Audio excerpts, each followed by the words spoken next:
تعالوا إلى الخير يا مسلمون تعالوا. عمر بن خطاب رضی اللہ عنہ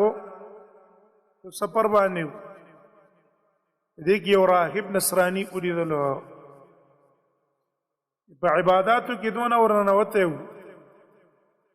دته مقنمی لا ویدلا چې لمبلې و او ځان صفائی کړه. عمر بن خطاب چې کله نظر په ولګي دوی استه و جړل نو چاو دی ویل یا عمر بن خطاب مجاړه وإذا چې من اهل الارض معنی ذمي ده نصرانی ده کافر ده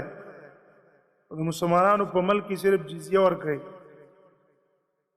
عمر بن خطاب ویل ما اصل کې د آیات جړای الله تعالی وی وجوه یومئذ عامله ناصبه ډیر مخونو په دقه ورځ باندې عمل بم کوي ځان به مستړی کړي تصلا نارا حامیه چې ورته بور نوځي چې ډیر ګرم ور ده هغه ته بور داخلي وجدار چې خواري کړي دا مهنت کړي ده او رسول الله صلی الله علیه وسلم د سنت مطابق نه ده کړه. ډیر دی وخت کې کسان دی عبادتونو کې زحمتونه وباسي د شپې عبادتونه کوي د ورځې عبادتونه کوي اذکار زرها او په مقدار باندې کوي غټ تسبیح ځان څخه پیدا کړي ډیر تکلیف او زحمت باغې باندې برداشت کوي لیکن د الله په نس مقبول نه دي. ولی مقبول نه دي؟ ځکه سنت رسولات پکې نشته. عمل کې چې درنواله راځي او ډیرواله پکې راځي دا د رسول الله صلی الله علیه وسلم د تابعداري سره راځي.